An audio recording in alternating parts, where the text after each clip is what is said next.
Hi, good morning students. അപ്പോൾ നമ്മൾ ഇന്ന് അടുത്തൊരു ഇമ്പോർട്ടൻ്റ്, അപ്പോൾ നമ്മുടെ 9ാമത്തെ ചാപ്റ്ററിൻ്റെ ബാക്കി നമുക്ക് കുറച്ചുകൂടി എടുക്കാനുണ്ട്, പഠിപ്പിക്കാനുണ്ട്. അപ്പോൾ കുറേ കുട്ടികൾ, ഒരുപാട് കുട്ടികൾ ആവശ്യപ്പെടുന്ന മറ്റൊരു ടോപ്പിക്കാണ് cookery rules and preservation of nutrients. എക്സാമിനും ക്വസ്റ്റ്യൻസ് ഫ്രീക്വൻ്റ് ആയിട്ട് വരുന്ന ഒരു ഏരിയയാണ്. അപ്പോൾ അതുകൊണ്ടാണ് നമ്മൾ ഡയറക്റ്റ്ലി ഇന്ന് യൂണിറ്റ് 10 എടുക്കുന്നത്. അപ്പോൾ ഇതിൽ ഒരുപാട് കാര്യങ്ങൾ നമുക്ക് പഠിക്കാനുണ്ട്. കാരണം സിമ്പിളാണ്, പക്ഷേ എക്സാമിന് കൂടുതൽ ക്വസ്റ്റ്യൻസ് വരുന്ന ഒരു ഏരിയ ആണ്. അപ്പോൾ അതുകൊണ്ട് അതും കൂടെ കവർ ചെയ്യണം. അതുകൊണ്ട് 9ാമത്തെ ചാപ്റ്ററിൻ്റെ ബാക്കി നമ്മൾ ഇത് കഴിഞ്ഞിട്ട് കവർ ചെയ്യുന്നതായിരിക്കും കേട്ടോ. എന്തായാലും ടെൻഷൻ ആകണ്ട, നമുക്ക് മാക്സിമം പോയിന്റ്സ് എന്നെ കൊണ്ട് പറ്റുന്ന അത്രയും ഞാൻ മാക്സിമം ക്ലാസ്സസ് എടുത്ത് തരുന്നുണ്ട്. എല്ലാവരും നന്നായിട്ട് പഠിക്കുക. അറ്റ്ലീസ്റ്റ് ഓരോ തവണയെങ്കിലും എല്ലാ ടോപ്പിക്സ് ഒന്ന് വായിച്ചിട്ട് വേണം നിങ്ങൾ എക്സാമിന് പോകാൻ വേണ്ടിയിട്ട്. എല്ലാ ക്വസ്റ്റ്യൻസും അറ്റൻഡ് ചെയ്യാൻ ശ്രമിക്കുക. ഒരു ക്വസ്റ്റ്യൻസ് അറ്റൻഡ് ചെയ്യാതെ വിടരുത്. ക്വസ്റ്റ്യൻ നമ്പർ കറക്റ്റായിട്ട് എഴുതി നന്നായിട്ട് പ്രസന്റ് ചെയ്യാൻ നോക്കുക. മാർക്കിനനുസരിച്ച് പേജസ് കംപ്ലീറ്റ് ചെയ്യാൻ നോക്കണം. ഓക്കെ, കണ്ടന്റ്സ് ആ ഒരു ചെറിയൊരു ടോപ്പിക്കാണ് ചോദിച്ചതെങ്കിൽ പോലും അത് റിലേറ്റഡ് ആയിട്ടുള്ള കണ്ടന്റുകൾ ആഡ് ചെയ്ത് നിങ്ങൾ എഴുതിയാൽ മാത്രമേ നിങ്ങൾ അവർക്ക് എന്തെങ്കിലും മാർക്ക് അവിടെ ഇടാൻ പറ്റത്തുള്ളൂ. പിന്നെ ചില കുട്ടികൾ ഡൗട്ട് ചോദിച്ചിരുന്നു, എത്രയാണ് പാസ് മാർക്ക് എന്നുള്ളത്. അപ്പോൾ പല ക്ലാസ്സുകളിലും ടീച്ചേഴ്സ് പറയുന്നത് പാസ് മാർക്കും ഓരോന്നിനും സെപ്പറേറ്റ് പാസ്സാകണമെന്ന്. അങ്ങനെയല്ല, യൂണിവേഴ്സിറ്റിയിൽ രണ്ടും ടുഗദർ ആയിട്ട് നിങ്ങൾ നമ്മുടെ രണ്ട് സബ്ജക്ട്സ്, അനാട്ടമി ഫിസിയോളജി പോലെ, അല്ലെങ്കിൽ മറ്റ് സൈക്കോളജിയും സോഷ്യോളജിയും പോലെ തന്നെ ബയോകെമിസ്ട്രി ന്യൂട്രീഷൻ ടുഗദർ നിങ്ങൾ 50% മാർക്ക് എടുത്തു കഴിഞ്ഞാലാണ് പാസ്സാകുക. ഓക്കെ, അപ്പോൾ അതുകൊണ്ട് അല്ലാതെ ടെൻഷൻ ഒന്നും കണ്ട, അല്ലാതെ ബയോകെമിസ്ട്രിക്ക് ഇത്ര മാർക്ക്, ന്യൂട്രീഷൻ ഇത്ര മാർക്ക്, അങ്ങനെയില്ല. All together you should get pass mark. Okay, അപ്പോൾ നമുക്ക് സ്റ്റാർട്ട് ചെയ്യാം. വീഡിയോ ഇഷ്ടപ്പെട്ടു കഴിഞ്ഞാൽ ലൈക്ക് ചെയ്യുക, കൂട്ടുകാർക്കൊക്കെ ഷെയർ ചെയ്യുക. ഞാൻ ഡെയിലി നമ്മുടെ വാട്സാപ്പ് ഗ്രൂപ്പിലും ഫേസ്ബുക്കിലും നമ്മുടെ ടെലിഗ്രാം ഗ്രൂപ്പിലും നമ്മുടെ യൂട്യൂബിലെല്ലാം തന്നെ നമ്മുടെ 5 ക്വസ്റ്റ്യൻ വെച്ച് ഡെയിലി ഞാൻ അപ്ലോഡ് ചെയ്യുന്നുണ്ട്. അതൊക്കെ നിങ്ങൾ ചെയ്തു നോക്കാൻ ശ്രമിക്കുക. ഓക്കെ, അപ്പോൾ എല്ലാവരും നന്നായിട്ട് പഠിക്കുക. നമുക്ക് ക്ലാസ് സ്റ്റാർട്ട് ചെയ്യാം. ഇവിടെ നിങ്ങളുടെ ഈ ഒരു 10th ചാപ്റ്ററിന്റെ ഒരു സിലബസ് ആണ് കംപ്ലീറ്റ് ഞാനിവിടെ കൊടുത്തിരിക്കുന്നത്. ഇതിനകത്ത് പഠിക്കാനുള്ളത് കുക്കറി മെത്തേഡ്സ്, അതിൻ്റെ ഓരോന്നിന്റെ അഡ്വാൻറ്റേജസും ഡിസഡ്വാൻറ്റേജസും പഠിക്കണം. Sorry. Next preservation of nutrients പഠിക്കണം. പിന്നെ measures to prevent loss of nutrients during preparation. പിന്നെ safe food handling and storage of food preservation it's very important. Food adulteration it's very important. And additives, then prevention of food adulteration act, food standard. ഇത്രയും topics ആണ് നമുക്ക് പഠിക്കാനുള്ളത്. അപ്പോൾ ഇതിൽ നമ്മൾ ഇന്ന് cooking methods and അതിൻ്റെ അഡ്വാൻറ്റേജസ് ആൻഡ് ഡിസഡ്വാൻറ്റേജസ് ആണ് ഇപ്പോൾ പഠിക്കാൻ പോകുന്നത്. ഈവനിങ്ങിൽ പറ്റിക്കഴിഞ്ഞാൽ കുറച്ചുകൂടെ പോർഷൻസ് ബാക്കി കൂടെ ഇന്ന് എടുത്ത് തരാം. അപ്പോൾ നിങ്ങൾക്ക് കുറച്ചുകൂടെ ഒന്ന് കവർ ചെയ്യാൻ പറ്റും. Okay, maximum. ഓക്കെ, അപ്പോൾ നമുക്ക് ഞാൻ ടെക്സ്റ്റ് ബുക്കിൽ നിന്നാണ് ഇന്ന് പഠിപ്പിക്കുന്നത്. ഒന്ന് വെയിറ്റ് ചെയ്യാം. Okay, cookery rules and preservation of nutrients. നമുക്ക് സ്റ്റാർട്ട് ചെയ്യാം. India is a country full of diverse cultures, religions and beliefs. The food consumed and the method of cooking varies from the state to state. Okay, നമുക്കറിയാവുന്ന കാര്യമാണ്. നമ്മുടെ ഓരോ വീട്ടിലും, ഓരോ സംസ്ഥാനത്തും, ഓരോ ജില്ലയിലും, ഓരോ പഞ്ചായത്തിലും, ഓരോ വീട്ടിലും ജീവിക്കുന്ന ആൾക്കാർ ഓരോ രീതിയിലാണ് ഓരോ ആഹാരങ്ങൾ ഉണ്ടാക്കുന്നത്, അല്ലേ? തിരുവനന്തപുരത്തുള്ളവർ ജീവിക്കുന്ന രീതിയിലല്ല മറ്റൊരു ജില്ലകളിലുള്ളവർ ജീവിക്കുന്നത്, അല്ലേ? അല്ലെങ്കിൽ വേവിക്കുന്നത്, അല്ലെങ്കിൽ കഴിക്കുന്ന ആഹാരങ്ങൾ സെയിം അല്ല. It's diverse. ഓക്കെ, ഓരോ സ്ഥലത്തും ഓരോ ക്ലൈമറ്റിനനുസരിച്ച്, ജിയോഗ്രഫിക്കൽ സറൗണ്ടിങ്സ് അനുസരിച്ച്, കുക്കിംഗ് പ്രാക്ടീസസ് അവൈലബിൾ ആയിട്ടുള്ളതനുസരിച്ചും, നമ്മുടെ ബിലീഫ്സിനനുസരിച്ചൊക്കെ നമ്മൾ എന്ത് ചെയ്യാറുണ്ട്? നമ്മൾ നോൺ വെജ് കഴിക്കുക, അല്ലെങ്കിൽ വേവിച്ച് കഴിക്കുക, വെള്ളത്തിലിട്ട് വേവിച്ച് കഴിക്കുക, ആവിയിൽ വേവിച്ച് കഴിക്കുക, അങ്ങനെ പല രീതിയിൽ നമ്മൾ ആഹാരം കുക്ക് ചെയ്യാറുണ്ട്. അപ്പോൾ നമുക്ക് കുക്കിങ്ങിന്റെ ഡെഫിനിഷൻ എന്താണെന്ന് നോക്കാം. Cooking is the art. Okay, അതൊരു കലയാണ്. Definitely it is a art. Our process by which food is prepared by applying direct or indirect heat is cooking. Cooking എന്ന് പറഞ്ഞു കഴിഞ്ഞാൽ ഒരു ആഹാരം പാചകം ചെയ്യുക എന്നതാണ്. അത് എങ്ങനെയാണ് പാചകം ചെയ്യുന്നത്? Through applying direct or indirect heat. Directly ചൂട് കൊടുക്കുകയോ ഇൻഡയറക്റ്റ്ലി ചൂട് കൊടുക്കുകയോ ചെയ്യുന്ന ഒരു പ്രോസസ്സ്, ഇതിനെയാണ് കുക്കിംഗ് എന്ന് പറയുന്നത്. ഫുഡ് പ്രിപ്പയർ ചെയ്യാൻ പറ്റുന്ന ഒരു കലയാണ്. അതിൽ നമ്മൾ എന്താ ചെയ്യുന്നത്? By applying direct or indirect heat. ഇനി ബെനിഫിറ്റ്സ് ഓഫ് കുക്കിംഗ്. എന്തിനു വേണ്ടിയിട്ടാണ് നമ്മൾ ഓരോ ആഹാരവും കുക്ക് ചെയ്യുന്നത്? അത് നമുക്ക് ഡയറക്റ്റ് ആ വെജിറ്റബിൾസ് അല്ലെങ്കിൽ മീറ്റ് ഇതൊക്കെ വാങ്ങിച്ച് ഡയറക്റ്റ് പക്ഷികളും മൃഗങ്ങളും ഒക്കെ കഴിക്കുമ്പോൾ ഡയറക്റ്റ് കഴിച്ചാൽ പോരെ? നമ്മൾ എന്തുകൊണ്ടാണ് കുക്ക് ചെയ്യുന്നത്? അതിൻ്റെ ബെനിഫിറ്റ്സ്, എന്തൊക്കെ ഗുണങ്ങളാണ് നമ്മൾ കുക്ക് ചെയ്യുമ്പോൾ ഉണ്ടാകുന്നത്? It increases palatability and digestibility. അതായത് അതിൻ്റെ ഒരു മണം, അട്രാക്ട്നെസ്, അതിൻ്റെ ടേസ്റ്റ് ഒക്കെ ഇൻക്രീസ് ചെയ്യും. ഒപ്പം തന്നെ അത് ഈസി ആയിട്ട് ഡൈജസ്റ്റ് ചെയ്യാൻ അത് സഹായിക്കും. Cooking increase palatability as it imparts flavour and aroma. ഒരു പ്രത്യേക മണവും ഒരു കളറും ഒക്കെ നമുക്ക് കിട്ടും. അത് വളരെ സോഫ്റ്റ് ആകും. അതുകൊണ്ട് തന്നെ ഈസി ആയിട്ട് നമുക്ക് ഡൈജസ്റ്റ് ചെയ്യുകയും, നമുക്ക് നമ്മുടെ ഡൈജസ്റ്റീവ് പ്രോസസ്സ് ഈസി ആവുകയും ചെയ്യുന്നു. It also helps in blending of flavors and spices, which increases its appeal and appearance. ഒക്കെ അതിൻ്റെ ആ ലുക്കിന് ഒരു പ്രത്യേകത കൊടുക്കുന്നു അല്ലേ. നമ്മൾ അരി വാരി തിന്നു കഴിഞ്ഞാലും അതുകൊണ്ടുള്ള പ്രത്യേകതയും ചോറ് കഴിക്കുന്നത് തമ്മിൽ വ്യത്യാസമില്ലേ. അതിന് ലുക്കിനും അത് കഴിക്കാനുള്ള ഒരു ടെൻഡൻസി നമുക്ക് ഉണ്ടാക്കുന്നുണ്ട് അല്ലേ അത്. Okay, cooking helps in digestibility. Okay, ഡൈജഷന് സഹായിക്കുന്നു by converting the raw food into simpler substance. അതായത് വളരെ തിക്കായിട്ടുള്ള ഹാർഡായിട്ടുള്ള റോ ഫുഡിന് നമ്മൾ സിമ്പിളർ ആയിട്ടുള്ള വേവിച്ച് കഴിയുമ്പോൾ കുക്ക് ചെയ്ത് കഴിയുമ്പോൾ വളരെ സിമ്പിളായിട്ട് മാറുന്നു, ഈസിലി ഡൈജസ്റ്റബിൾ ആയിട്ട് മാറുന്നു. ഫോർ എക്സാമ്പിൾ പറയുകയാണെങ്കിൽ ഹൈ പ്രോട്ടീൻ ഫുഡാണ് ഏതൊക്കെ, മീറ്റ് അല്ലേ. ആ മീറ്റ് കുക്ക് ചെയ്യുമ്പോൾ എന്ത് ചെയ്യുന്നു, അത് ഡിനാച്ചുറേഷൻ സംഭവിച്ച് നമുക്ക് ഈസി ആയിട്ട് നമുക്ക് നമ്മുടെ ശരീരത്തിൽ ഡൈജസ്റ്റ് ചെയ്യാൻ സഹായിക്കുന്നു. Protein which is a long chain of peptide bond is broken down into smaller chains, making it more accessible to proteolytic enzymes for easy digestion. നമ്മുടെ വളരെ തിക്കായിട്ടുള്ള സ്ട്രോങ് ആയിട്ടുള്ള പെപ്റ്റൈഡ് ബോണ്ടുകളുള്ള പ്രോട്ടീനിനെ നമ്മൾ കുക്ക് ചെയ്ത് കഴിയുമ്പോൾ അത് സ്മോളർ ചെയിനുകളായി മാറുകയും നമ്മുടെ ഡൈജഷന്, നമുക്കറിയാം പ്രോട്ടിയോലൈറ്റിക് എൻസൈംസ് ആണ് പ്രോട്ടീൻ ഡൈജസ്റ്റ് ചെയ്യുന്നത് അല്ലേ. പ്രോട്ടീൻ ഡൈജഷനൊക്കെ പഠിപ്പിച്ചത് ഓർമ്മയുണ്ടല്ലോ അല്ലേ. അപ്പോൾ ഈ എൻസൈംസിന് ഈസി ആയിട്ട് ഇവയെ ഡൈജസ്റ്റ് ചെയ്യാൻ വേണ്ടിയിട്ടും സഹായിക്കുന്നു. This is A first benefit of cooking. Second one, it destroys microorganisms. We know that. Okay, നമ്മുടെ കയ്യിൽ കിട്ടുന്ന ഓരോ ആഹാര സാധനങ്ങളിലും റോ വെജിറ്റബിൾസിലായാലും അരി ആയാലും സെറിയൽസ് ആയാലും എന്ത് തന്നെ അതിനകത്ത് നിറയെ അഴുക്കുണ്ട്, മൈക്രോ ഓർഗാനിസംസ് ഉണ്ട്. അവയെല്ലാം നശിപ്പിക്കും. നമ്മൾ കഴുകിയാലും തീരാത്ത മൈക്രോ ഓർഗാനിസംസ് ഉണ്ട്. അപ്പോൾ അതൊക്കെ നശിക്കണമെങ്കിൽ നമ്മൾ ചൂടാക്കണം അല്ലെ. കുക്ക് ചെയ്യുമ്പോൾ എന്ത് ചെയ്യും, ഈ മൈക്രോ ഓർഗാനിസംസ് എല്ലാം നശിച്ചു പോകും. Cooking destroys microorganisms as the food is subjected to heat. നമ്മൾ ചൂടിലോട്ട് വെക്കുമ്പോഴത്തേക്ക് എന്ത് ചെയ്യും, ഈ ഇതിലുള്ള മൈക്രോ ഓർഗാനിസംസ് എല്ലാം നശിച്ചു പോകും. This makes the food safe four consumption. അതിന്റെ ഫലമായിട്ട് എന്ത് ചെയ്യും, നമ്മുടെ ഫുഡ് നമുക്ക് സേഫ് ആയിട്ട്, നമുക്ക് മൈക്രോ ഓർഗാനിസംസ് ഒന്നും ഇല്ലാതെ സേഫ് ആയിട്ട് കിട്ടുന്നു. അതുപോലെ തന്നെ എന്ത് ചെയ്യുന്നു, മൂന്നാമത് ഇംപ്രൂവ്സ് അപ്പിയറൻസ്. ഓൾറെഡി ഫസ്റ്റ് പോയിന്റ്സിൽ അത് പറഞ്ഞതാണ്. നമുക്ക് വിശപ്പില്ലാതിരിക്കുന്ന അവസ്ഥയിലും ഒരു കളർഫുൾ ആയിട്ടുള്ള അല്ലെങ്കിൽ അട്രാക്റ്റീവ് ആയിട്ടുള്ള ഫുഡ് കാണുമ്പോൾ നമുക്ക് താനെ നമ്മുടെ സലൈവ സെക്രീറ്റ് ചെയ്യും, നമുക്ക് അപ്പിറ്റൈറ്റ് ഉണ്ടാകുകയും ചെയ്യുന്നു, നമ്മുടെ വിശപ്പ് കൂടുകയും ചെയ്യുന്നു. വിശപ്പ് കൂട്ടാൻ ഇത് സഹായിക്കുന്നു, കുക്കിംഗ് സഹായിക്കുന്നു. Okay, next, changes consistency. അതായത് അതിൻ്റെ ഒരു കൺസിസ്റ്റൻസി, അതിൻ്റെ എന്താ പറയുക, ടെക്സ്ചർ മീൻസ് എന്താ, സോഫ്റ്റർ ആക്കി മാറ്റുന്നു. കുക്ക്ഡ് ഫുഡ് എന്ന് പറയുമ്പോൾ അത് സോഫ്റ്റർ ആൻഡ് ഈസിലി ഡൈജസ്റ്റബിളുമാണ്. അതായത് വളരെ പെട്ടെന്ന് നമുക്ക് ച്യൂ ചെയ്ത്, നമുക്ക് കുഞ്ഞു കുട്ടികൾക്കായാലും എൽഡർലി ആയിട്ടുള്ള ആൾക്കാർക്കായാലും ഒരുപാട് സ്ട്രെസ്സും പെയിനും ഫുള്ളായിട്ടൊന്നുള്ള ച്യൂവിങ് ഒന്നും വേണ്ട, വളരെ സോഫ്റ്റായിട്ട് മാറുന്നു. അതുപോലെ തന്നെ എന്താ, നമുക്ക് പല്ലുവേദന ഉള്ളവർക്ക്, വായിക്കകത്ത് സർജറി കഴിഞ്ഞാൽ അവർക്കൊക്കെ ആണെങ്കിൽ വളരെ സോഫ്റ്റ് ലിക്വിഡ് ആയിട്ടുള്ള ഡയറ്റൊക്കെ നമുക്ക് കൊടുക്കാൻ പറ്റും. അങ്ങനെ അപ്പോൾ ഈ കുക്കിംഗ് വരുമ്പോഴത്തേക്ക് അവിടെ കൺസിസ്റ്റൻസി കുറയും. നമ്മൾ അരി ചവയ്ക്കുകയാണെങ്കിൽ എന്തായിരിക്കും അവസ്ഥ, ചോറ് കഴിക്കുമ്പോൾ എന്തായിരിക്കും അവസ്ഥ, രണ്ടും തമ്മിലുള്ള ആ ഒരു ടഫ്നെസ് എത്രയാണെന്നുള്ളത് നമുക്കറിയാം അല്ലേ. അത് തന്നെയാണ് കുക്കിംഗ് ചെയ്യുമ്പോൾ ആ ഒരു സോഫ്റ്റ് ആയിട്ട് മാറുന്നു. അതുപോലെ തന്നെ ഇറ്റ് എൻഷ്യൂർസ് ബാലൻസ്ഡ് ഡയറ്റ്. അതായത് കുക്കിംഗ് നമുക്ക് പല ആഹാരം, അതായത് നമ്മുടെ അരിയിലെന്ന് പറയുമ്പോൾ അവിടെ കാർബോഹൈഡ്രേറ്റ്സ് മാത്രമേ ഉള്ളൂ.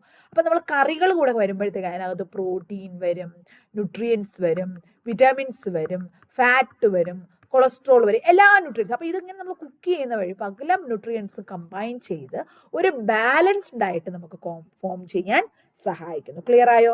ഇതെല്ലാമാണ് വളരെ ഇമ്പോർട്ടൻ്റ് ആയിട്ടുള്ള ബെനിഫിറ്റ്സ് ഓഫ് കുക്കിംഗ്. അപ്പോൾ ഇത് ചോദിച്ചിട്ടുള്ള ക്വസ്റ്റ്യൻ ആണ്, ബെനിഫിറ്റ്സ് ഓഫ് കുക്കിംഗ്. അപ്പോൾ നമുക്ക് ലിസ്റ്റ് 2 മാർക്കിന് ചോദിക്കാം, 5 മാർക്കിന് ചോദിക്കാവുന്ന കാര്യമാണ്. ബെനിഫിറ്റ്സ് ഓഫ് കുക്കിംഗ് 5 മാർക്കിന് ചോദിച്ചു കഴിഞ്ഞാൽ എന്ത് ചെയ്യുക, നിങ്ങൾ ഇത് കുറച്ചുകൂടി ഒന്ന് ഈസിലി സ്വന്തമായിട്ട് കുറച്ചുകൂടി പോയിന്റ്സ് ഒക്കെ ഇട്ട് ഒന്നുകൂടെ നമുക്ക് പിന്നെ ഹൈജീനിക് ആയിരിക്കും എന്ന് പറയാം. പിന്നെ നമുക്ക് നമ്മുടെ ഇഷ്ടത്തിനനുസരിച്ചുള്ള ടേസ്റ്റുകൾ പ്രിപ്പയർ ചെയ്യാൻ പറ്റും അല്ലേ. നമുക്ക് നമ്മുടെ ലൈക്സും ഡിസ്ലൈക്സും ഒക്കെ അനുസരിച്ചാണ് നമുക്ക് ടേസ്റ്റുകൾ വ്യത്യാസപ്പെടുത്താൻ പറ്റും. അതുപോലെ നമുക്ക് വേണ്ടാത്ത ന്യൂട്രിയൻസ് നമുക്ക് അവോയ്ഡ് ചെയ്യാൻ പറ്റും. നമുക്ക് ബാലൻസ്ഡ് ഡയറ്റ് മെയിൻറ്റെയിൻ ചെയ്യാം, തെറാപ്യൂട്ടിക് ഡയറ്റ് നമുക്ക് പ്രിപ്പയർ ചെയ്യാൻ പറ്റും അല്ലേ. അതുപോലെ നമുക്ക് we can avoid so many diseases. അങ്ങനെയുള്ള ഓരോ പോയിന്റ്സുകൾ നിങ്ങൾ ആഡ് ചെയ്ത് എഴുതുക. 5 മാർക്കിന് ചോദിച്ചാൽ. ഇനി 10 മാർക്കിൻ്റെ എസ്സേക്കകത്ത് ഒരു ചെറിയ പാട്ടായിട്ട് ചോദിക്കുകയാണെങ്കിൽ this is more than enough definition of cooking, next benefits of cooking, and next we will go to method of cooking. എന്തൊക്കെ മെത്തേഡുകളാണ് നമ്മൾ കുക്ക് ചെയ്യാൻ യൂസ് ചെയ്യുന്നത്? നമുക്കറിയാമല്ലേ, നമ്മൾ തിളപ്പിച്ച് വേവിക്കാറുണ്ട്, വെള്ളത്തിലിട്ട് തിളപ്പിച്ച് വേവിക്കുന്ന ആഹാരങ്ങളുണ്ട്, ആവിയിൽ വെച്ച് വേവിക്കുന്ന ആഹാരങ്ങളുണ്ട്, ഫ്രൈ ചെയ്തെടുക്കുന്നതുണ്ട്, റോസ്റ്റ് ചെയ്തെടുക്കുന്നത്, അങ്ങനെ പലതരത്തിലുള്ള കുക്കിംഗ് ഉണ്ട്. അപ്പോൾ അടുത്ത് പഠിക്കാൻ പോകുന്നത് മെത്തേഡ് ഓഫ് കുക്കിംഗ് ആണ്. എന്തൊക്കെയാണ് കുക്കിങ്ങിൻ്റെ മെത്തേഡ്സ് എന്ന് പറയുന്നത് ജസ്റ്റ് ഒരു ചാർട്ട് കൂടെ കാണിക്കാം. പക്ഷെ നിങ്ങൾക്ക് എപ്പോഴും എസ്സേക്ക് ചോദിക്കുമ്പോൾ ഈ ഒരു ചാർട്ടും കൂടെ ഉൾപ്പെടുത്തി നിങ്ങൾക്ക് എഴുതാം കേട്ടോ.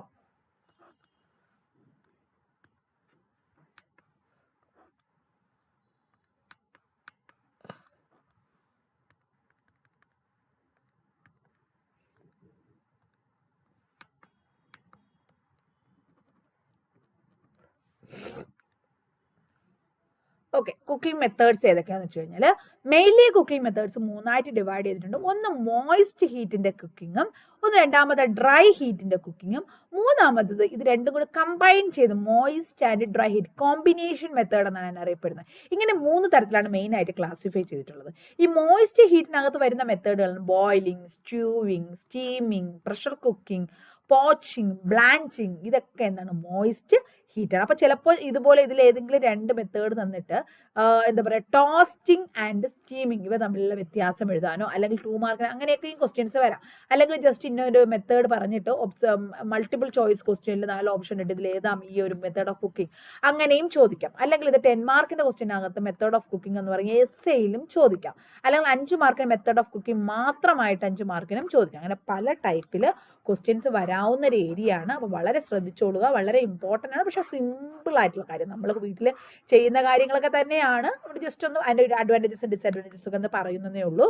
മോയിസ്റ്റ് ഹീറ്റ് എന്ന് പറഞ്ഞാൽ അതിൽ ഏതൊക്കെ വരുന്നു? Boiling, stewing, steaming, pressure cooking, poaching, blanching.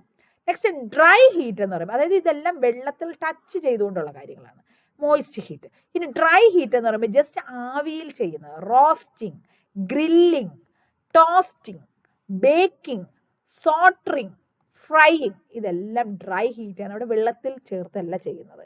ഇനി ഇത് 2 മെത്തേഡും കൂടി ചേർത്തിട്ടുള്ളതാണ് ബ്രേസിംഗ് ആൻഡ് മൈക്രോവേവ് കുക്കിംഗ്. ഇത് രണ്ടും കൂടെ കോമ്പിനേഷൻ മെത്തേഡാണ്. അപ്പോൾ നമുക്ക് ഇതിൽ ഓരോന്നായിട്ട് നോക്കാം. ഓരോന്നിൻ്റെയും അഡ്വാൻറ്റേജസും ഡിസഡ്വാൻറ്റേജസും എഴുതാം. First one moist heat method. അതിൽ തന്നെ ഫസ്റ്റത്താണ് ബോയിലിംഗ്. ഓക്കെ, ബോയിലിംഗ് നമുക്കറിയാം. Cooking food in water at a temperature of 100 degrees Celsius is called boiling. അതായത് 100 degrees Celsius നമ്മൾ വെള്ളത്തിൽ ഒരു സാധനം ഇട്ട് തിളപ്പിച്ച് വേവിച്ചെടുക്കുകയാണെങ്കിൽ അതിന് ബോയിലിംഗ് എന്നാണ് പറയുന്നത്. This method helps the food become tender and easily digestible. ഇത്തിരി എന്താ അതൊന്ന് നല്ലതായിട്ട് വീർത്ത് നല്ല സോഫ്റ്റായി ഈസിലി ഡൈജസ്റ്റബിൾ ആയി മാറുകയും ചെയ്യുന്നു. പ്രധാനമായിട്ട് ഇതിൽ നമ്മൾ കുക്ക് ചെയ്യുന്നത് ഏതൊക്കെയാണ്? റൈസ് കുക്ക് ചെയ്യാറുണ്ട്, ഡാൽ ബോയിൽ ചെയ്യാറുണ്ട്, റൂട്ട് ആൻഡ് ട്യൂബേഴ്സ് ബോയിൽ ചെയ്യാറുണ്ട്, സം വെജിറ്റബിൾസ് ലൈക്ക് ബീൻസ്, ഇതെല്ലാം എന്ത് ചെയ്യാറുണ്ട്? ബോയിലിംഗ് വരെ നമ്മൾ കുക്ക് ചെയ്യാറുണ്ട്. അപ്പോൾ ക്ലിയർ ആയിട്ട് മനസ്സിലായല്ലോ. ബോയിലിംഗ് എന്ന് പറഞ്ഞാൽ എന്താണ്? നമ്മൾ 100 degrees Celsius വാട്ടറിൽ കുക്ക് ചെയ്യുന്നത്, ബോയിൽ ചെയ്യുന്നു അല്ലെ, അതിനെയാണ് ബോയിലിംഗ് എന്ന് പറയുന്നത്. Because of this method it will become tender and easily digestible. What are the diets? Different food products we are cooking by boiling method. Rice, dal, tube and roots, vegetables like beans are cooked by this method. എന്താണ് ഇതിന്റെ advantages? ഇത് simple method ആണ്. വലിയ ട്രെയിനിങ്ങിൻ്റെ ഒന്നും ആവശ്യമില്ലല്ലോ. നമുക്ക് ഓരോ സാധനം വെള്ളത്തിലിട്ട് വേവിക്കാൻ എന്തെങ്കിലും ട്രെയിനിങ്ങിന് ആവശ്യമുണ്ടോ? ഇല്ല. Simple method and uniform cooking is achieved. അതായത് നമ്മളൊരു കിഴങ്ങെടുത്ത് വെള്ളത്തിലിട്ട് വേവിച്ചാൽ അതിൻ്റെ എല്ലാ ഭാഗത്തും ഒരുപോലെ വേവും. അല്ലാതെ ഒരു ഭാഗം വെന്ത് ഒരു ഭാഗം വേകാതെ അങ്ങനെയല്ല. യൂണിഫോം കുക്കിംഗ് നമുക്കവിടെ സാധ്യമാണ് ബോയിലിംഗ് വഴി. More easily digestible as starch is gelatinised and proteins are denatured by boiling. അതായത് നമ്മൾ ബോയിലിങ്ങിലൂടെ നമ്മൾ കുക്ക് ചെയ്തെടുക്കുന്ന ആഹാരങ്ങൾ നമുക്ക് ഈസി ആയിട്ട് ഡൈജസ്റ്റ് ചെയ്യാം. എക്സ്പെഷ്യലി നമ്മൾ സ്റ്റാർച്ച് അടങ്ങിയ ആഹാരങ്ങളാണ് നമ്മൾ ബോയിലിംഗ് മെത്തേഡ് യൂസ് ചെയ്യുന്നത്. അവിടെ എന്ത് ചെയ്യുന്നു? പ്രോട്ടീൻസ് ഡിനാച്ചുവേർഡ് ആയി നമുക്ക് ഈസിലി അതെല്ലാം നമുക്ക് ഡൈജസ്റ്റ് ചെയ്യുന്നതിന് സഹായിക്കുന്നു. This is first method, that is boiling. Clear ആയില്ലേ? നെക്സ്റ്റ് മെത്തേഡ് അതിൽ ബോയിലിങ്ങിന്റെ ഡിസഡ്വാൻറ്റേജസ് ഉണ്ട്. എന്തിനും അഡ്വാൻറ്റേജസ് ഉണ്ടാകുമ്പോൾ അവിടെ ഡിസഡ്വാൻറ്റേജസും ഏതെങ്കിലും ഒരു ഡിസഡ്വാൻറ്റേജസെങ്കിലും ഉണ്ടാകും അല്ലേ? അത് എന്താണെന്ന് നോക്കാം. Disadvantages. Boiling is excess water and draining the water result in loss of water soluble vitamins. അതാണ് ഇറ്റ്സ് വെരി വെരി ഇമ്പോർട്ടൻറ്റ്. നമ്മൾ വെള്ളത്തിൽ ഇട്ട് നമ്മൾ വേവിച്ചു കഴിഞ്ഞാൽ അവിടുത്തെ ഒരു ഡിസ്അഡ്വാൻറ്റേജ് അല്ലെങ്കിൽ ഡീമെറിറ്റ് എന്ന് പറയുന്നത് വെള്ളത്തിൽ അലിയുന്ന വിറ്റമിൻസ്, അതാണ് വാട്ടർ സോല്യൂബിൾ വിറ്റമിൻസ് എന്ന് പറയുന്നത് അല്ലേ. അപ്പൊ അടുത്ത ഡിസഡ്വാൻറ്റേജസ് എന്ന് പറയുന്നത് എന്താണ്? Vegetables when boil lose their colour and thus look like appealing to eat. Okay, അതായത് നമ്മൾ ആദ്യം പറഞ്ഞത് വെള്ളത്തിൽ നമ്മൾ വേവിക്കുമ്പോഴത്തേക്ക് എന്ത് ചെയ്യും? അതിലെ വാട്ടർ സോല്യൂബിൾ വിറ്റമിൻസ് എല്ലാം ലയിച്ചു പോകും അല്ലെങ്കിൽ അലിഞ്ഞു പോകും. അത് നമുക്ക് നഷ്ടപ്പെടും. അതൊരു ഡിമെറിറ്റ് ആണ്. പിന്നെ മറ്റൊന്ന്, ചില വെജിറ്റബിൾസ് നമ്മൾ വെള്ളത്തിലിട്ട് വേവിച്ച് കഴിഞ്ഞാൽ, വെള്ളത്തിലിട്ട് ബോയിൽ ചെയ്ത് കഴിഞ്ഞാൽ ചിലപ്പോൾ അതിൻ്റെ കളറ് ചേഞ്ച് ആകാൻ ചാൻസ് ഉണ്ട്. അപ്പം നമുക്ക് ആ ഒരു ആദ്യം കാണുന്ന അത്രയും ഒരു കളർ ഇല്ലാത്തപ്പോൾ നമുക്ക് കഴിക്കാനുള്ള ഒരു താല്പര്യം നമുക്ക് കുറയും അല്ലേ, നമുക്ക് കഴിക്കാൻ തോന്നുന്നില്ല ചില ആഹാരങ്ങൾ. ഈ 2 ഡിസഡ്വാൻറ്റേജസ് ആണ് ബോയിലിങ്ങിന് ഉള്ളത്. ഓക്കെ, അപ്പോൾ ബോയിലിംഗ് ക്ലിയർ ആയല്ലോ. ഇനി രണ്ടാമത്തെ മെത്തേഡ് സ്റ്റ്യൂവിങ്. എന്താണ് stewing? A slow method of cooking in a pan with tight fitting lid is called stewing. അതായത് സ്റ്റൂ ചെയ്യുക എന്ന് പറഞ്ഞു കഴിഞ്ഞാൽ നമ്മുടെ ഒരു ചെറിയ പാനിനകത്ത് വളരെ സ്ലോ മെത്തേഡായിട്ട് ടൈറ്റ് ഫിറ്റിംഗ്, ഒരു നല്ല ടൈറ്റായിട്ട് അടച്ചു വെക്കുന്ന ഒരു ലിഡ് വെച്ച് കറക്റ്റായിട്ട് അടച്ചു വെക്കുന്ന ഒരു പാത്രത്തിൽ വെച്ച് വേവിക്കുന്നു. ഇതിനെയാണ് സ്റ്റൂവിങ് എന്ന് പറയുന്നത്. The food that is to be stewed is covered with just enough water to retain the flavor.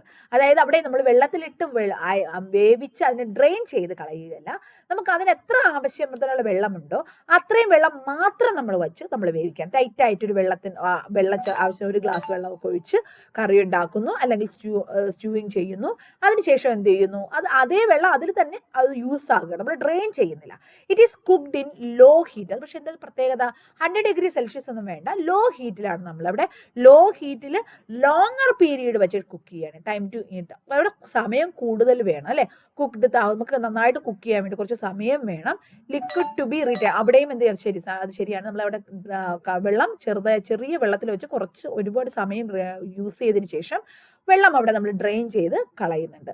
അതിനും എക്സാമ്പിളാണ് പൊട്ടറ്റോ, ലെഗ്യൂംസ്, മീറ്റ്, ഇതൊക്കെ നമ്മൾ കുക്ക് ചെയ്യുന്നത് കേട്ടോ. സ്റ്റൂവിങ് എന്ന് പറയുമ്പോൾ ഓൾമോസ്റ്റ് ബോയിലിംഗ് തന്നെയാണ്. പക്ഷേ ഇവിടുത്തെ പ്രത്യേകത എന്ന് പറയുന്നത് എന്താണ്, ടെമ്പറേച്ചർ കുറവാണ്.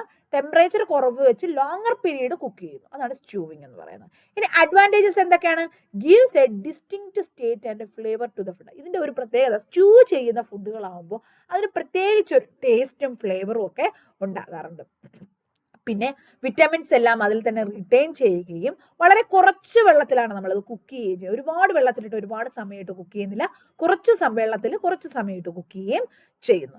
ഇനി ഡിസഡ്വാൻറ്റേജസ് എന്ന് പറയുമ്പോൾ ഇറ്റ്സ് എ സ്ലോ മെത്തേഡ്. കാരണം ബിക്കോസ് എന്താണ്, സ്ലോ ഹീറ്റിലാണ് വേവിക്കുന്നത്, അപ്പോൾ ഒരുപാട് സമയം എടുക്കുന്നു. അതുപോലെ തന്നെ നമുക്ക് നീഡ്സ് കോൺസ്റ്റന്റ് അറ്റൻഷൻ, കാരണം വെള്ളം കുറവാണ്, പെട്ടെന്ന് അത് നശിച്ചു പോകുക അല്ലെങ്കിൽ കരിഞ്ഞു പോകുക അല്ലേ. സോ വി നീഡ് കോൺസ്റ്റന്റ്, നമ്മുടെ ശ്രദ്ധ എപ്പോഴും അതിലുണ്ടാവണം. അതുപോലെ ഫ്യുവല് നമ്മൾ അടുപ്പിലായാലും ഗ്യാസിലായാലും അല്ലെ എന്ത് തന്നെയായാലും ഇന്ധനം നമുക്ക് കൂടുതലായിട്ട് ഉപയോഗിക്കേണ്ടിയും വരുന്നു. ഇത് സ്റ്റൂവിങ്ങിന്റെ ഡിസഡ്വാൻറ്റേജസ് ആണ്. ഇനി തേർഡ് മെത്തേഡാണ് സ്റ്റീമിങ്. ഓക്കെ, സ്റ്റീമിങ് എന്താണെന്ന് നോക്കാം. Steaming is A healthy method of cooking. Okay, steaming എന്താണ്, വളരെ ഹെൽത്തി ആയിട്ടുള്ള, കാരണം ഡോക്ടേഴ്സ് ഒക്കെ പറയുന്ന കേട്ടില്ല, സ്റ്റീമിലുള്ള ഫുഡുകൾ നമ്മൾ കഴിക്കുന്നത് വളരെ നല്ലതാണ്. As the food is cooked in steam generated by boiling water. അതായത് നമ്മളൊരു പാത്രത്തിൽ വെള്ളം തിളപ്പിച്ച് ആ വെള്ളത്തിന്റെ ആ ഒരു ബോയിലിംഗിൽ നിന്ന് വരുന്ന ആവി അല്ലെ, ആ ഒരു സ്റ്റീം മുകളിൽ വെച്ച് ആ പാത്രത്തിൻ്റെ മുകളിൽ സ്റ്റീം മാത്രം വന്ന് തട്ടുന്ന പാത്രത്തിൽ കുറച്ച് സാധനങ്ങൾ നമ്മൾ വെച്ച് വേവിക്കുകയാണെങ്കിൽ അതിനെയാണ് സ്റ്റീമിംഗ് എന്ന് പറയുന്നത്. Okay, that should be steam displaced and special utensils and does not come in direct contact with the heat or water. Direct ആയിട്ട് ഹീറ്റുമായിട്ട് കോണ്ടാക്റ്റോ അല്ലെങ്കിൽ വാട്ടറുമായിട്ട് കോണ്ടാക്റ്റോ വരുന്നില്ല. എക്സാമ്പിൾ നമ്മൾ പറഞ്ഞാൽ നമ്മുടെ idli, idiyappam, rice noodles, vegetables, ഇങ്ങനെയുള്ളതൊക്കെ ചിലപ്പോൾ സാഹചര്യം നമ്മൾ സ്റ്റീമിൽ കുക്ക് ചെയ്യാറുണ്ട്. അതിന് പ്രത്യേകിച്ച് അതിൻ്റെ ഒരു പ്രത്യേകത എന്ന് പറയുമ്പോൾ അതിൻ്റെ പ്രത്യേകിച്ചുള്ള പാത്രങ്ങൾ നമുക്ക് വേണം, പ്രത്യേക യൂട്ടൻസിൽസ് നമുക്ക് വേണം. ഡയറക്റ്റ് വാട്ടറുമായിട്ട് ഒരിക്കലും അവിടെ കോണ്ടാക്ട് വരുന്നില്ല. ഇതാണ് സ്റ്റീമിംഗ് എന്നുള്ളത്. അതിന് കൂടുതൽ എക്സ്പ്ലനേഷൻ വേണ്ടാലോ. സ്റ്റീമിംഗ് എന്ന് പറഞ്ഞാൽ ആവിയിൽ വേവിക്കുന്നത്. അഡ്വാൻറ്റേജസ്, ഫുഡ് എന്താണ്, സോഫ്റ്റ് ആകുന്നു, ലൈറ്റ് വെയിറ്റ് ആകുന്നു, ഫ്ലഫി ആകുന്നു, നല്ല പഞ്ഞി പോലെ ആകുന്നു. ഹെൻസ് അതുകൊണ്ട് തന്നെ ഈസി ടു ഡൈജസ്റ്റ്. സോ അതുപോലെ തന്നെ ഹെൽത്തി മെത്തേഡ്, വളരെ ഹെൽത്തി മെത്തേഡ് ആയിട്ടുള്ള കുക്കിംഗ് ആണ്. അവിടെ നമ്മൾ ഒരിക്കലും ഓയിൽ നമ്മൾ യൂസ് ചെയ്യുന്നില്ല, അതുകൊണ്ട് വളരെ ഹെൽത്തി ആയിട്ടുള്ള മെത്തേഡാണ്. അവിടെ ന്യൂട്രിയൻസ് ഒരിക്കലും നഷ്ടപ്പെടുന്നില്ല, നോ ലോസ് ഓഫ് ന്യൂട്രിയൻസ്. പിന്നെ steamed food is ideal for children, elderly and for therapeutic diets. അതായത് എന്തെങ്കിലും ഡിസീസസ് ഉള്ള ആൾക്കാർക്കോ പ്രായം ചെന്ന ആൾക്കാർക്കോ കുട്ടികൾക്കോ കൊടുക്കുമ്പോൾ സ്റ്റീംഡ് ഫുഡാണ് വളരെ ബെനിഫിഷ്യൽ എന്ന് പറയുന്നത്. ഇനി ഡിസഡ്വാൻറ്റേജസ് എന്തൊക്കെയാണ്? All foods can not be cooked by this method. നമുക്ക് എല്ലാ ആഹാരങ്ങളും ചോറുണ്ടാക്കാൻ വേണ്ടി ഈ ഒരു മെത്തേഡ് വേവിക്കാൻ പറ്റുമോ? ഇല്ല. സ്റ്റീമിങ് കൊണ്ട് നമുക്ക് ഒരിക്കലും അത് ഫോം ചെയ്യാൻ പറ്റും. അതുകൊണ്ട് all foods can not be cooked by this method. അതുപോലെ തന്നെ മറ്റൊരു ഡിസഡ്വാൻറ്റേജ് എന്ന് പറയുമ്പോൾ സ്പെഷ്യൽ ഇഡലി ഉണ്ടാക്കാൻ ഇഡലി പാത്രം വേണം, ഇടിയപ്പം ഉണ്ടാക്കാനും അതിൻ്റെ പാത്രം വേണം അല്ലെ, പുട്ടുണ്ടാക്കാനും പുട്ടിൻ്റെ പാത്രം വേണം അല്ലെ. അതിൻ്റെ ഒരു പ്രത്യേക യൂട്ടൻസിൽസ് ഉണ്ടെങ്കിൽ മാത്രമേ നമുക്കത് സ്റ്റീം ചെയ്യാൻ പറ്റത്തുള്ളൂ. അതാണ് അതിൻ്റെ 2 ഡിസഡ്വാൻറ്റേജസ്. ഇനി അടുത്ത പ്രഷർ കുക്കിംഗ്. എന്താണ് pressure cooking? Fourth method pressure cooking. Moist മെത്തേഡുകളാണ് പറയുന്നത് കേട്ടോ. Pressure cooking.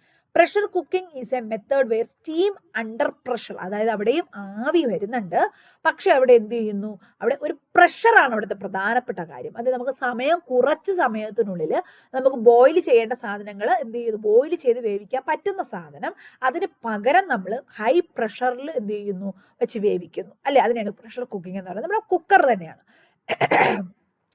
Under pressure is used to cook the food thoroughly in a shorter span of time. നമ്മുടെ ഇന്ധനമൊക്കെ നമുക്ക് സേവ് ചെയ്യാൻ വേണ്ടിയിട്ട് വളരെ കുറച്ച് സമയത്തിൽ നമ്മൾ കുക്ക് ചെയ്യുന്നു.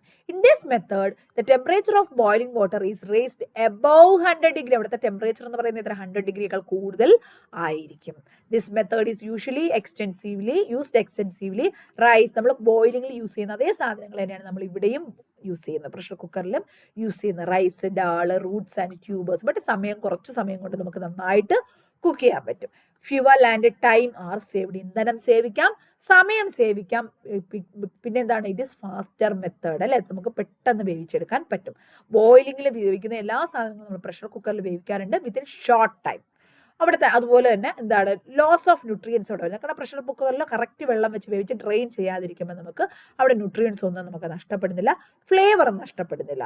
പിന്നെ ഡിസ്അഡ്വാൻറ്റേജ് എന്ന് പറയുമ്പോൾ അവിടെയും എന്താണ്, സ്പെഷ്യൽ ഇക്വിപ്മെന്റ് വേണം. കാരണം പ്രഷർ നിർത്തുന്ന പ്രഷർ കുക്കർ നമുക്കവിടെ വേണ്ടി വരുന്നു. അതുപോലെ സേഫ്റ്റി മെത്തേഡ്സ് യൂസ്, അതായത് പ്രഷർ കുക്കർ കൈകാര്യം ചെയ്യുമ്പോൾ വളരെ നമ്മൾ കെയർഫുൾ ആയിരിക്കണം, പ്രിക്കോഷൻസ് എടുക്കണം, സേഫ്റ്റി മെത്തേഡ്സ് നമ്മൾ ഫോളോ ചെയ്യണം. ഇതെല്ലാമാണ് disadvantages. Okay, next method of cooking ആണ് പോച്ചിങ്. എന്താണ് പോച്ചിങ്? അതായത് cooking in low heat and minimum amount of liquid is called poaching. വളരെ ചെറിയ ചൂടിൽ മിനിമം എമൗണ്ട് ഫ്ലൂയിഡ് മാത്രം ഒഴിച്ച് കുക്ക് ചെയ്യുന്നതാണ് പോച്ചിങ് എന്ന് പറയുന്നത്. ഹെൽത്തി മെത്തേഡ് ഓഫ് കുക്കിംഗ് ആണ്. അവിടെ ടെമ്പറേച്ചർ 100 ഡിഗ്രി സെൽഷ്യസിനേക്കാൾ താഴെയാണ്. അതിന് എക്സാമ്പിൾ നമ്മുടെ ബോയിൽ തന്നെയാണ്, പക്ഷേ നമ്മളവിടെ എന്ത് ചെയ്യുന്നു, കുറച്ച് വെള്ളത്തിൽ 100 ഡിഗ്രി സെൽഷ്യസ് പോകണ്ട, അതിനേക്കാൾ കുറഞ്ഞ ടെമ്പറേച്ചറിൽ വെച്ച് കുക്ക് ചെയ്യുന്നു. എഗ്ഗ്, ഫിഷ്, പൗൾട്രി ഇതൊക്കെ കുക്ക് ചെയ്യുന്നത് പോച്ചിങ് എന്നുള്ള മെത്തേഡ് വഴിയാണ്. അവിടെ ഓയിൽ അഡ്വാൻറ്റേജസ് എന്താ പറയുമ്പോൾ അവിടെ ഒരു ഓയിലും ഒന്നും ആഡ് ചെയ്യുന്നില്ല. അതുകൊണ്ട് ഹെൽത്തി ആയിട്ടുള്ള മെത്തേഡാണ്. ഈസിലി ഡൈജസ്റ്റബിൾ ആയി മാറുന്ന ഫുഡ്. പിന്നെ നമുക്ക് തെറാപ്യൂട്ടിക് ഡയറ്റിനൊക്കെ യൂസ് ചെയ്യാൻ പറ്റുന്ന മെത്തേഡാണ് പോച്ചിങ് എന്ന് പറയുന്നത്. നെക്സ്റ്റ് ഡിസ്അഡ്വാൻറ്റേജസ് എന്ന് പറയുമ്പോൾ food can easily be burned. നമുക്ക് പെട്ടെന്ന് വെള്ളം കുറവായതുകൊണ്ട് തന്നെ പെട്ടെന്ന് കരിഞ്ഞു പോകാനുള്ള ചാൻസ് കൂടുതലാണ്. പിന്നെ നമുക്ക് ടേസ്റ്റ് നോക്കിക്കഴിഞ്ഞാൽ അത്രയും ടേസ്റ്റ് നമുക്ക് ചിലപ്പോൾ തോന്നാറില്ല. ജസ്റ്റ് ഭയങ്കര ടേസ്റ്റ് ഒന്നും ഉണ്ടാകാറില്ല. അത്ര അട്രാക്റ്റീവ് ഒന്നും അല്ല പോച്ചിങ് എന്ന് പറയുമ്പോൾ. Okay, next blanching. Next method എന്താണ്, cooking blanching. Blanching is a method used for peeling skin of vegetables and fruits. ഫ്രൂട്ട്സിൻ്റെയും വെജിറ്റബിൾസിൻ്റെ സ്കിന്ന് നമ്മൾ പീൽ ചെയ്യാൻ വേണ്ടി യൂസ് ചെയ്യുന്നതാണ് ബ്ലാഞ്ചിങ് എന്ന് പറയുന്നത്. Vegetables like tomato are placed in boiling water for 2 to 3 minutes till the skin cracks. Just നമ്മൾ ആ ഒരു വെള്ളത്തിനകത്ത് എന്ത് ചെയ്യുന്നു, ചൂടുവെള്ളത്തിനകത്ത് നമ്മൾ ഈ ഒരു എന്ത് സാധനമാണോ നമ്മൾക്ക് തൊലി പീൽ ചെയ്യേണ്ടത്, സ്കിൻ പീൽ ചെയ്യേണ്ടത്, അത് ജസ്റ്റ് അതിൻ്റെ പുറത്ത് വെച്ചിട്ട് നമ്മളത് 2-3 മിനിറ്റ് കഴിയുമ്പോൾ നമ്മളത് ജസ്റ്റ് ഒന്ന് റിമൂവ് ചെയ്യുന്നു. അല്ലാതെ നമ്മളത് ഡീപ്പ് കുക്കിങ്ങിലോട്ട് പോകുന്നില്ല. ഓക്കെ, പിന്നെ കാരണം എന്താ മെയിനായിട്ട് അതിൻ്റെ പ്യൂരിയൊക്കെ എടുത്തിട്ട് സൈഡ് ഡിഷസ് സൂപ്പൊക്കെ ഉണ്ടാക്കാൻ അങ്ങനെയുള്ള സാഹചര്യങ്ങളാണ് നമ്മൾ ബ്ലാഞ്ചിങ് എന്നുള്ള മെത്തേഡ് യൂസ് ചെയ്യുന്നത്. Peeling the skin helps to increase digestibility. നമുക്ക് ആ ഒരു പുറത്തുള്ള പ്ലാസ്റ്റിക് പോലുള്ള തൊലി മുറിച്ച് കളഞ്ഞു കഴിഞ്ഞാൽ, സെപ്പറേറ്റ് ചെയ്ത് കഴിഞ്ഞാൽ അത് ഈസി ആയിട്ട് ഡൈജസ്റ്റ് ചെയ്യാൻ തെറാപ്യൂട്ടിക് ഡയറ്റിനൊക്കെ നമുക്ക് യൂസ് ചെയ്യാനും പറ്റുന്നു. അതുപോലെ എന്നാൽ വെജിറ്റബിളിൻ്റെ ആ ഒരു ടെക്സ്ചർ, ഉള്ളിലുള്ള വെജിറ്റബിളിൻ്റെ ആ ഒരു തിക്നെസ് അതുപോലെ തന്നെ നമ്മൾ മെയിൻറ്റെയിൻ ചെയ്യുകയും ചെയ്യും. ഭയങ്കര സോഫ്റ്റായിട്ട് നമ്മളത് പോകത്തും ഇല്ല. പക്ഷേ ഡിസ്അഡ്വാൻറ്റേജസ് പറഞ്ഞാൽ ചിലപ്പോൾ നമ്മൾ ആ ഒരു പീലിങ്ങിന് വേണ്ടി ചെറുതായിട്ടൊന്ന് ചൂടാകുമ്പോൾ ചെറുതായിട്ടൊരു nutrient loss if water is discarded. അതിൽ വെള്ളം നമ്മൾ ഡിസ്കാർഡ് ചെയ്യുകയാണെങ്കിൽ അത് നമുക്ക് ചെറിയ ന്യൂട്രിയൻസ് ലോസ് നമുക്ക് ഉണ്ടാകാം. ഇത്രയാണ് മോയിസ്റ്റ് ഹീറ്റിൻ്റെ മെത്തേഡുകൾ. ഏതൊക്കെയാണ് നമുക്ക് ഒന്നുകൂടി ഒന്ന് നോക്കാം. Boiling, stewing, steaming, pressure cooking, poaching, blanching. Okay, ഇത്രയും ആണ് നമ്മുടെ മോയിസ്റ്റ് ഹീറ്റ്, വെള്ളത്തിൻ്റെ സാന്നിധ്യത്തിൽ നമ്മൾ കുക്ക് ചെയ്യുന്നത്. നെക്സ്റ്റ് ഉള്ളത് ഡ്രൈ ഹീറ്റ് കുക്കിംഗ് ആണ്. Dry heat method. അതിനകത്തുള്ള ഫസ്റ്റ് മെത്തേഡാണ് റോസ്റ്റിംഗ്. എന്താണ് റോസ്റ്റിംഗ്? റോസ്റ്റ് ചെയ്യുന്നു അല്ലേ. The food is roasted in an open pan without adding any oil. അതായത് എണ്ണയൊന്നും ഒഴിക്കാതെ നമ്മൾ ഒരു ഓപ്പൺ പാൻ, നമ്മൾ ഗ്രൗണ്ട് നട്ട്സ്, കടലയൊക്കെ വറുക്കുന്നത് കണ്ടിട്ടില്ലേ, അതാണ് റോസ്റ്റിംഗ് എന്ന് പറയുന്നത്. റോസ്റ്റ് ചെയ്തെടുക്കുക. Ground nuts and spices are generally roasted for bringing out the flavour in them and to grind it in to a powder. നമുക്ക് ചെറിയ പൊടിക്കൊക്കെ സാധനം പൊടിച്ചെടുക്കേണ്ട സാധനങ്ങളൊക്കെ നമ്മൾ ചെറുതായിട്ട് എണ്ണയൊന്നും ഒഴിക്കാതെ ജസ്റ്റ് ഒന്ന് റോസ്റ്റ് ചെയ്ത് എടുത്തിട്ട് എന്ത് ചെയ്യണം, അതിൻ്റെ ഒരു പ്രത്യേക മണവും അപ്പോൾ വരും അല്ലേ, മണവും വരും, പിന്നെ നമുക്ക് ഈസി ആയിട്ട് പൊടിച്ചെടുക്കാനും പറ്റുന്നു. അങ്ങനെയുള്ള മെത്തേഡാണ് റോസ്റ്റിംഗ് എന്ന് പറയുന്നത്. ഇതിൻ്റെ അഡ്വാൻറ്റേജസ് എന്താണ്? ഇൻക്രീസസ് ദ ഫ്ലേവർ, മണം കൂട്ടും. ഒരു സ്പൈസസ്, അതുപോലെ സ്പൈസസ് ഇൻക്രീസ് ചെയ്യും. ആ ഒരു റോസ്റ്റ് ചെയ്ത് കഴിയുമ്പോൾ പൗഡർ ആക്കി കഴിയുമ്പോൾ അതിൻ്റെ ഒരു പ്രത്യേക ഒരു മണം അതിന് ഇൻക്രീസ് ചെയ്യുന്നു. അതുപോലെ വളരെ പെട്ടെന്ന് ചെയ്യാൻ പറ്റുന്ന, ക്വിക്കായിട്ട് ചെയ്യാൻ പറ്റുന്ന ഹെൽത്തി മെത്തേഡ് ഓഫ് കുക്കിങ്ങും കൂടെയാണ് റോസ്റ്റിംഗ് എന്ന് പറയുന്നത്. Okay, quick and healthy method of cooking. Disadvantages എന്ന് പറയുമ്പോൾ food can be easily scorched if not roasted evenly. അതായത് നമ്മൾ കൃത്യമായിട്ട് നന്നായിട്ട് റോസ്റ്റ് ചെയ്തില്ല എങ്കിൽ അത് പെട്ടെന്ന് നശിച്ചു പോകും. അതാണ് റോസ്റ്റിങ്ങിൻ്റെ ഒരു ഡിസഡ്വാൻറ്റേജസ്. അതുപോലെ തന്നെ പ്രത്യേക ഒരു ശ്രദ്ധ നമുക്ക് ഉണ്ടാകണം. ആ ഒരു റോസ്റ്റ് ചെയ്യുന്ന സമയത്ത് നമുക്ക് കൈയിട്ടിട്ട് നമുക്ക് അവിടെ അങ്ങനെ അടുപ്പിലത്ത് വെച്ചിട്ട് അല്ലെങ്കിൽ സ്റ്റൗവിൽ വെച്ചിട്ട് പോകാൻ പറ്റില്ല. പ്രത്യേക ഒരു കോൺസെൻട്രേഷൻ നമുക്ക് ഈ ഒരു മെത്തേഡിന് വേണം. ഇതാണ് എന്താണ് റോസ്റ്റിംഗ് എന്ന് പറയുന്ന മെത്തേഡ്. ഇനി രണ്ടാമത്തെ മെത്തേഡാണ് ഗ്രില്ലിംഗ്. ഗ്രില്ലിംഗ് അറിഞ്ഞുകൂടാത്ത കുട്ടികളില്ല അല്ലേ ഇന്ന് ഗ്രിൽഡ് ചിക്കൻ്റെ കാലമാണ്. ഗ്രില്ലിംഗ് അറിഞ്ഞുകൂടാത്ത ആരുമില്ല, നിങ്ങൾക്ക് എല്ലാവർക്കും അറിയാവുന്നതാണ്. അടുത്ത method grilling. Okay, grilling is A healthy method of cooking and A good alternative method without adding much oil or butter. അതായത് നമ്മൾ ഫ്രൈ ചെയ്യുന്ന സമയത്തൊക്കെ നമ്മൾ ഒരുപാട് ഓയിലും ബട്ടറും ഒക്കെ നമുക്കവിടെ യൂസ് ചെയ്യേണ്ടി വരും. അതിന് പകരം അതിൻ്റെ യൂസ് കുറച്ചിട്ടുള്ള, അധികം ഓയിലും ബട്ടറും ഒന്നും ആഡ് ചെയ്യാതെ നമുക്ക് ചൂടിൻ്റെ ആവിയിൽ ആ ഒരു ഡ്രൈ ഹീറ്റിൽ വെച്ച് വേവിച്ചെടുക്കാൻ പറ്റുന്ന മെത്തേഡാണ് ഗ്രില്ലിംഗ് എന്ന് പറയുന്നത്. കുക്ക്ഡ് നല്ല കറക്റ്റായിട്ട് റെഡ് ഹോട്ട് സർഫസിൽ പ്ലേസ് ചെയ്ത് നമ്മൾ കുക്ക് ചെയ്യുന്നു. ഏതൊക്കെയാണ് നമ്മൾ മെയിനായിട്ട് കുക്ക് ചെയ്യുന്നത്? മീറ്റ് ഇങ്ങനെ ഗ്രില്ല് ചെയ്യാറുണ്ട്, ചിക്കൻ ഗ്രില്ല് ചെയ്യാറുണ്ട്, വെജിറ്റബിൾസ് ഗ്രില്ല് ചെയ്യാറുണ്ട്, കോൺ ഗ്രില്ല് ചെയ്യാറുണ്ട് അല്ലെ. ഇതെല്ലാം നമുക്ക് വളരെ പോപ്പുലറാണ്, ഇന്ത്യയിൽ വളരെ പോപ്പുലറായിട്ട്. ബാർബിക്യൂയിങ് ഈസ് വെരി വെരി പോപ്പുലർ അല്ലേ. നമുക്ക് കോമൺ ആയിട്ട് നമ്മൾ കാണുന്നതായിട്ടും ബാർബിക്യൂയിങ് ഒക്കെ ഗ്രിൽഡാണ്. ഷവർമ ഇങ്ങനെയൊക്കെ നമ്മൾ ഷവർമയിലോ ഷവായി അല്ലേ, ഷവായി ഇതൊക്കെ എന്താണ് ഗ്രിൽഡ് ഐറ്റമാണ്. അപ്പോൾ അതിൻ്റെ അഡ്വാൻറ്റേജസ് എന്ന് പറഞ്ഞാൽ ഇതൊരു ഹെൽത്തി മെത്തേഡാണ്. വളരെ കുറച്ച് ഓയിൽ മാത്രമേ നമ്മളിവിടെ യൂസ് ചെയ്യുന്നുള്ളൂ. പ്രത്യേക ഒരു ടേസ്റ്റും ടെക്സ്ചറും ഫ്ലേവറും ഒക്കെ അത് തരികയും ചെയ്യുന്നുള്ളൂ. പക്ഷേ അതിന് എന്താണ് ഡിസഡ്വാൻറ്റേജസ് എന്ന് പറഞ്ഞാൽ it requires constant attention. Okay, ഒരു പ്രത്യേക ശ്രദ്ധ നമുക്ക് അതിനുള്ള വേണ്ടിയിട്ട് ഒരാളവിടെ നമ്മൾ മെനക്കെട്ട് നിൽക്കണം. എന്നാൽ മാത്രമേ നമുക്ക് പ്രോപ്പറായിട്ട് വേവിച്ചെടുക്കാൻ പറ്റത്തുള്ളൂ. ഇനി അടുത്ത ടോസ്റ്റിംഗ്. എന്താണ് toasting? In toasting, the food is kept between two heated elements to roast evenly on both sides. നമ്മളൊരു ടോസ്റ്റ് ചെയ്യാന്ന് പറഞ്ഞു കഴിഞ്ഞാൽ രണ്ട് സർഫസിൽ ഹീറ്റ് കിട്ടുന്ന തരത്തിലുള്ള ഒരു സർഫസിൽ നമ്മൾ എന്ത് ചെയ്യുന്നു? അതായത് നമ്മൾ ഈ ബ്രെഡൊക്കെ ടോസ്റ്റ് ചെയ്യാന്ന് പറഞ്ഞാൽ നമ്മളൊരു ടോസ്റ്റർ മെഷീനകത്ത് ഇങ്ങനെ ബ്രെഡ് സ്റ്റഫൊക്കെ വെച്ചിട്ട് നമ്മൾ വെച്ച് കഴിഞ്ഞിട്ട് അതുകൊണ്ട് അടയ്ക്കുമ്പോൾ രണ്ട് സൈഡിലും കൂടി അതിനെന്ത് ചെയ്യും? ചൂട് കിട്ടും അല്ലേ. അപ്പോൾ അത്തരത്തിൽ വേവിക്കുന്നതിനാണ് ടോസ്റ്റിംഗ് എന്ന് പറയുന്നത്. എക്സാമ്പിൾ ബ്രെഡ് ടോസ്റ്റ് ചെയ്യുക എന്ന് പറഞ്ഞ് കേട്ടിട്ടുണ്ടാവും അല്ലേ. നമ്മൾ സാൻഡ്വിച്ച് ഒക്കെ ഉണ്ടാക്കാറില്ലേ, അത് തന്നെയാണ് ഈ ഒരു ബ്രെഡ് ടോസ്റ്റിംഗ് എന്ന് പറയുന്നത്. It can help down an open non stick pan. ഒരു ചിലപ്പോൾ നമുക്കൊരു ഓപ്പൺ നോൺ സ്റ്റിക്ക് പാനിലും വേറെ അത് നമുക്ക് തിരിച്ച് ഓൺ സൈഡ് അടുത്ത സൈഡ് മറിച്ചിട്ടൊക്കെ നമുക്ക് വേണമെങ്കിലും ചെയ്യാം. ഓക്കെ, അതാണ് ടോസ്റ്റിംഗ് എന്ന് പറയുന്നത്. അഡ്വാൻറ്റേജസ് എന്തൊക്കെയാണ്? ഒരു പ്രത്യേക ഫ്ലേവറും ടേസ്റ്റും ഒക്കെ തരുന്നു. വളരെ ക്വിക്കായിട്ട് ചെയ്യാൻ പറ്റുന്ന ഒരു മെത്തേഡും കൂടെ ആണ് ടോസ്റ്റിംഗ് എന്ന് പറയുമ്പോൾ. ഇനി ഡിസഡ്വാൻറ്റേജസ് എന്ന് പറയുമ്പോൾ പ്രത്യേക ശ്രദ്ധ വേണം. അത് ചിലപ്പോൾ പെട്ടെന്ന് കരിഞ്ഞു പോകാനുള്ള ചാൻസ് ഉണ്ട്. അതാണ് രണ്ടുമാണ് അതിൻ്റെ ഡിസഡ്വാൻറ്റേജസ് എന്ന് പറയുന്നത്. ഇനി അടുത്ത മെത്തേഡാണ് ബേക്കിംഗ്. എന്താണ് ബേക്കിംഗ് എന്ന് പറയുന്നത്?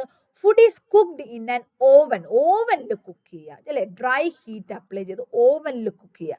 അവിടുത്തെ ടെമ്പറേച്ചർ ചിലപ്പോൾ 120 മുതൽ 450 ഡിഗ്രി സെൽഷ്യസ് വരെ ടെമ്പറേച്ചർ വേരി ചെയ്യാറുണ്ട്. ബേക്കിംഗ് വഴി നമ്മൾ ഉണ്ടാക്കുന്നതെല്ലാം ബേക്കറി ഐറ്റംസ് അല്ലേ. അതായത് കേക്ക്, ബിസ്ക്കറ്റ്, മീറ്റ്, ബ്രെഡ്, ഇതെല്ലാം നമ്മൾ ബേക്കിംഗ് മെത്തേഡിൽ കുക്ക് ചെയ്യാറുണ്ട്. അത് വളരെ ഫുഡ് ലൈറ്റും ഫ്ലഫിയും ആകാറുണ്ട്. പ്രത്യേകിച്ചൊരു ഫ്ലേവർ തരാറുണ്ട്, ടെക്സ്ചർ പ്രത്യേകിച്ചുണ്ട്, അരോമ പ്രത്യേകിച്ചൊരു സ്മെല്ലുണ്ട്. ഇറ്റ്സ് നോട്ട് വെരി ഗ്രീസി, ഭയങ്കര ഗ്രീസി, ഭയങ്കര എണ്ണ പോലെയുള്ള അങ്ങനത്തെ ടൈപ്പ് ഒന്നും അല്ല. ഇതെല്ലാം അഡ്വാൻറ്റേജസ് ആണ്. ഡിസഡ്വാൻറ്റേജസ് എന്ന് പറയുമ്പോൾ സ്പെഷ്യൽ എക്യുപ്മെൻറ്റ്സ് ഉണ്ട്, വേണം. എന്നാൽ മാത്രമേ നമുക്ക് ബേക്ക് ചെയ്യാൻ പറ്റത്തുള്ളൂ. കാരണം ബേക്കിങ്ങിന് ഓവനൊക്കെ വേണം അല്ലേ. പിന്നെ ഇപ്പോൾ കുക്കറിലൊക്കെ ചെയ്യുന്നുണ്ട് ചില ആൾക്കാരൊക്കെ, എന്നാലും ഓവനൊക്കെ വേണം, സ്പെഷ്യൽ സ്കില്ല് വേണം. അത് നമ്മൾ കറക്റ്റായിട്ട് എത്ര ടെമ്പറേച്ചർ, എത്ര സമയം, കറക്റ്റ് എത്ര എമൗണ്ട്, ഇതെല്ലാം നമ്മൾ നന്നായിട്ട് പഠിച്ച് വേണം നമ്മളത് ചെയ്യാൻ, ബേക്ക് ചെയ്യാൻ. ഇല്ലെങ്കിൽ അത് ശരിയാകത്തുമില്ല. ഓക്കെ, നെക്സ്റ്റ് മെത്തേഡാണ് സോട്ടറിങ്. എന്താണ് sauteing? This is a method widely used in India as many Indian dishes are prepared by this method. നമ്മൾ ഇളക്കി മറിച്ചിട്ട് തോരനൊക്കെ ഉണ്ടാക്കത്തില്ലേ, അത് തന്നെയാണ് ഈ സോട്ടറിങ് എന്ന് പറയുന്നത് അല്ലേ. വെജിറ്റബിൾസ്, പിന്നെ വെജിറ്റബിൾസ് എല്ലാം ചെറിയ ഒരു സ്പൂൺ ഓയിലൊക്കെ ഇട്ടിട്ട് ചെറിയ ഹീറ്റിൽ നമ്മൾ ഇളക്കി വേവിക്കുന്നത് അല്ലേ. അപ്പോൾ ഇന്ത്യൻ ഡിഷസ് ആയിട്ടുള്ള എല്ലാ ഐറ്റംസും നമ്മൾ എന്താണ് ഈ ഏകദേശം ഐറ്റംസ് ഈ സോട്ടറിങ് വഴിയാണ് ഉണ്ടാക്കുന്നത്. വളരെ അഡ്വാൻറ്റേജസ് എന്ന് പറയുമ്പോൾ വളരെ സിമ്പിളും, ഓയിൽ 1 സ്പൂണോ 2 സ്പൂണോ ഓയിലൊക്കെ മാത്രമേ നമ്മൾ യൂസ് ചെയ്യുന്നും ഉള്ളൂ. പക്ഷെ അവിടെ ഡിസഡ്വാൻറ്റേജ് എന്ന് പറയുമ്പോൾ it requires constant attention. Next മെത്തേഡാണ് ഫ്രൈയിങ്. നമുക്ക് എല്ലാവർക്കും അറിയാവുന്നതാണ് ഫ്രൈയിങ് എന്ന് പറഞ്ഞാൽ അവിടുത്തെ ഒരു മെയിൻ ഡിസഡ്വാൻറ്റേജസ് എന്തായിരിക്കും? Too much use of oil അല്ലേ. ഒരുപാട് എണ്ണയിലാണ് നമ്മളത് മുക്കുക. എന്താണോ നമുക്ക് ഫ്രൈ ചെയ്തെടുക്കേണ്ടത് അത് നമ്മൾ അതിൽ ഡീപ്പ് ആണ് മുക്കിയിട്ടിട്ട് നമ്മൾ എന്ത് ചെയ്യുന്നു? വേവിച്ചെടുക്കുന്നത്. അത് തന്നെയാണ് ഏറ്റവും വലിയ ഡിസഡ്വാൻറ്റേജസ്. അത് തന്നെ 2 ടൈപ്പ് ഉണ്ട് ഫ്രൈയിങ്. 2 ടൈപ്പ് ഉണ്ട്. ഷാലോ ഫ്രൈയിങ് ഉണ്ട്, ഡീപ്പ് ഫാറ്റ് ഫ്രൈയിങ് ഉണ്ട്. Shallow fat frying, deep fat frying. Shallow എന്ന് പറയുമ്പോൾ larger amount of oil is compared sauteing. അതായത് നമ്മൾ സോട്ടറിങ്ങിനേക്കാളും എന്ത് ചെയ്യുന്നു? നമ്മൾ കുറച്ചുകൂടെ എണ്ണ കൂടുതൽ ഒഴിച്ചു, എന്നാൽ ആ സാധനം അതിൽ എണ്ണയിൽ മുങ്ങിക്കിടക്കുന്നില്ല. നമ്മൾ ഫിഷൊക്കെ പൊരിക്കാറില്ലേ ചിലപ്പോൾ, അല്ലെങ്കിൽ ചെറുത് പെറോട്ടയൊക്കെ ഉണ്ടാക്കാറില്ല, കട്ട്ലറ്റ് ഉണ്ടാക്കാറില്ലേ, ഇങ്ങനെയുള്ള സാധനങ്ങൾ ഒരുപാട് മുങ്ങിയ എണ്ണയിലല്ല പൊരിയുന്നത്. എന്നാൽ നമ്മൾ നമ്മുടെ സോട്ടറിങ്ങിന് നമ്മൾ തോരനൊക്കെ ഉണ്ടാക്കാൻ 1-2 സ്പൂൺ ഒഴിക്കുന്നതിനേക്കാളും ഒരു 4-5 സ്പൂണ് എണ്ണ മാത്രം ഒഴിച്ച് അതിലൊന്ന് ജസ്റ്റ് 2 സൈഡൊക്കെ മറിച്ചിട്ട് വേവിച്ചെടുക്കുന്നത്. അതിന് ഷാലോ ഫാറ്റ് ഫ്രൈയിങ് എന്ന് പറയും. ഇനി ഡീപ്പ് ഫാറ്റ് ഫ്രൈയിങ് എന്ന് പറഞ്ഞാൽ നമ്മൾ എണ്ണയിൽ നല്ലതായിട്ട് മുങ്ങിക്കിടക്കുന്ന രീതിയിൽ ചിക്കനൊക്കെ പൊരിക്കുമ്പോഴാണ്, നമ്മൾ സമൂസ ഉണ്ടാക്കുമ്പോൾ, പക്കോട ഉണ്ടാക്കുമ്പോൾ, ബോണ്ട ഉണ്ടാക്കുമ്പോൾ, പപ്പടം പൊരിക്കുമ്പോഴൊക്കെ ഇതൊക്കെ എന്താണ്? നമ്മൾ എണ്ണയിൽ മുക്കിയാണ് പൊരിക്കുന്നത്. ഇതാണ് ഡീപ്പ് ഫാറ്റ് ഫ്രൈയിങ് എന്ന്. അപ്പോൾ ഈ ഫ്രൈയിങ് 2 മെത്തേഡുണ്ട്. അതിൻ്റെ അഡ്വാൻറ്റേജസ് എന്ന് പറയുമ്പോൾ വളരെ ക്വിക്കായിട്ട് നമുക്ക് ചെയ്യാൻ പറ്റും. എണ്ണയിൽ മുങ്ങി പൊരിക്കുന്ന അല്ലെങ്കിൽ എണ്ണയിൽ നന്നായിട്ട് പൊരിക്കുന്ന സമയം പ്രത്യേകിച്ചൊരു ടേസ്റ്റും അതിന് പ്രത്യേകിച്ചൊരു അപ്പിയറൻസും ടെക്സ്ചറും ഒക്കെ ഉണ്ടാകുന്നു. ഡിസഡ്വാൻറ്റേജസ് എന്ന് പറയുമ്പോൾ ടു മച്ച് ഓയിലാണ് നമ്മളവിടെ യൂസ് ചെയ്യുന്നത്. ഒരുപാട് എണ്ണ അബ്സോർവ് ചെയ്യാൻ ചിലപ്പോൾ അത് അൺഹെൽത്തിയും ആണ്. അതുപോലെ തന്നെ റിപ്പീറ്റഡ് യൂസ് ആയിട്ട് നമ്മൾ ഒരു എണ്ണ തന്നെ റിപ്പീറ്റഡ് യൂസ് ചെയ്യുമ്പോൾ അതും ചിലപ്പോൾ ഹെൽത്തിന് പ്രോബ്ലംസ് വരുത്താറ് ഉണ്ട്. അപ്പോൾ ഇതൊക്കെയാണ് ഡ്രൈ ഹീറ്റ് മെത്തേഡ് എന്ന് പറയുന്നത്. അപ്പോൾ ഏതൊക്കെയാണെന്ന് നോക്കാം. ഡ്രൈ ഹീറ്റിൽ വരുന്നത്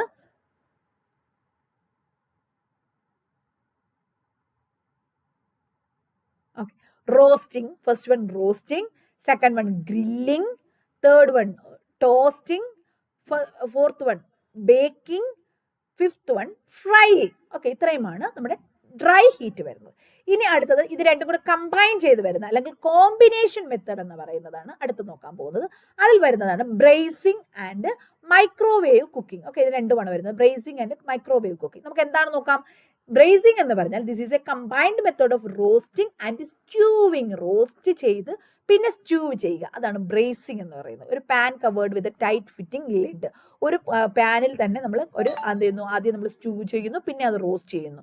ലൈക്ക് പുലാവ് പോലെയുള്ള കോമ്പോട്ട്സ് ഒക്കെ ചില നമ്മൾ എന്ത് ചെയ്യുന്നു, ആദ്യം നമ്മൾ വെജിറ്റബിൾസ് എല്ലാം നമ്മൾ സ്റ്റ്യൂ ചെയ്ത് എന്ത് ചെയ്യുന്നു, പിന്നെ അത് റോസ്റ്റ് ചെയ്ത്, അങ്ങനെ രണ്ടും കൂടി മിക്സ് ചെയ്ത്, 2 മെത്തേഡും കൂടി മിക്സ് ചെയ്തിട്ടാണ് നമ്മൾ എന്ത് ചെയ്യുന്നത്, ഈ ഒരു പുലാവൊക്കെ ഉണ്ടാക്കിയെടുക്കുന്നത്. അപ്പോൾ അവിടെ റോസ്റ്റിങ്, ബോയിലിങ്, സ്റ്റ്യൂയിങ് ഇതൊക്കെ ഒരുമിച്ച് വരുന്നതുകൊണ്ട് അതിന് ബ്രേസിംഗ് എന്നുള്ള method combination of dry heat and moist heat വരും. ഇനി അടുത്തതാണ് മൈക്രോവേവ് കുക്കിംഗ്.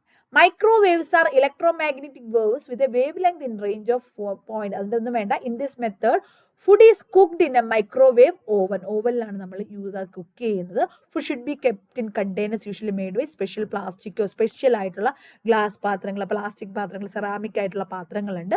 അതിൽ വെച്ച് നമ്മൾ എന്ത് ചെയ്യുന്നു, മൈക്രോവേവിലും. അപ്പോൾ അവിടെ എന്ത് ചെയ്യുന്നു, അവിടെയും ഇതുപോലെ വെള്ളത്തിൻ്റെ അളവും ഒക്കെ വരുന്നു. അപ്പോൾ അവിടെ കോമ്പിനേഷൻ ഡ്രൈ ഹീറ്റും മോയിസ്റ്റ് ഹീറ്റ് നമുക്ക് അവിടെ വേണ്ടി വരുന്നു. അതുകൊണ്ട് മൈക്രോവേവ് കുക്കിങ്ങും എന്തിൽ വരാറുണ്ട്, ഈ ഒരു കോമ്പിനേഷൻ മെത്തേഡിനകത്ത് വരുന്നതാണ്. അഡ്വാൻറ്റേജസ് എന്ന് പറയുമ്പോൾ വളരെ ഷോർട്ട് ടൈമിൽ നമുക്ക് ചെയ്യാൻ പറ്റും. ഫ്യൂവൽ സേവ് ചെയ്യാൻ പറ്റും. ഫ്യൂവൽ മീൻസ് അവിടെ എനർജി വളരെ കുറച്ച് മതി. റീഹീറ്റ്, ലെഫ്റ്റ് ഓവറുള്ള ഫുഡ് നമുക്ക് വേസ്റ്റ് ചെയ്യാതെ, വേസ്റ്റേജ് മിനിമൈസ് ചെയ്ത് നമുക്ക് വീണ്ടും ചൂടാക്കി എടുക്കാൻ നമുക്ക് മൈക്രോവേവ് കുക്കിങ്ങിൽ പറ്റുന്നു. ഇനി ഡിസഡ്വാൻറ്റേജ് എന്ന് പറയുമ്പോൾ പ്രത്യേകിച്ച് നമുക്ക് മൈക്രോ ഓവൻ എന്നുള്ള യൂട്ടൻസിലും സ്കിൽസും ഒക്കെ വേണ്ടി വരുന്നു. Food does not get cooked evenly. ചിലപ്പോൾ നമുക്ക് ഒരു തുല്യമായിട്ട് എല്ലാ ഭാഗങ്ങളും ഒരുപോലെ കുക്ക് ചെയ്ത് വരണമെന്നും ഇല്ല. അത്രയും ഡിസഡ്വാൻറ്റേജസ് ആണ്. ഇത്രയുമാണ് കുക്കിംഗ് മെത്തേഡ്സ് എന്ന് പറയുന്നത്. അപ്പോൾ നമ്മൾ ഡെഫിനിഷൻ ഓഫ് കുക്കിംഗ് പഠിച്ചു, അതിൻ്റെ ക്ലാസിഫിക്കേഷനും ജസ്റ്റ് ഒന്ന് പറഞ്ഞു. അപ്പോൾ ഇത്രയും കാര്യങ്ങളാണ് നമുക്ക് മെത്തേഡ് ഓഫ് കുക്കിങ്ങിനകത്ത് വരുന്നത്. ഇനി നമുക്ക് അടുത്ത് നോക്കേണ്ടത് പ്രിസർവേഷൻ ഓഫ് ന്യൂട്രിയൻസ് ആണ്. അത് നമ്മൾ ഇന്ന് വൈകിട്ടത്തെ ക്ലാസ്സിൽ നമുക്ക് പഠിക്കാം. വളരെ ഇമ്പോർട്ടൻ്റ് ആണ് ഈ ഒരു ചാപ്റ്റർ. എല്ലാവരും നന്നായിട്ട് പഠിക്കുക. വീഡിയോ ഇഷ്ടപ്പെട്ട് കഴിഞ്ഞാൽ ലൈക്ക് ചെയ്യുക, കൂട്ടുകാർക്കൊക്കെ ഷെയർ ചെയ്യുക. നമ്മുടെ ഡെയിലി ക്വസ്റ്റ്യൻസ് ഒക്കെ ഒന്ന് ആൻസർ ചെയ്യാൻ നോക്കുക. Thank you for watching. Bye bye.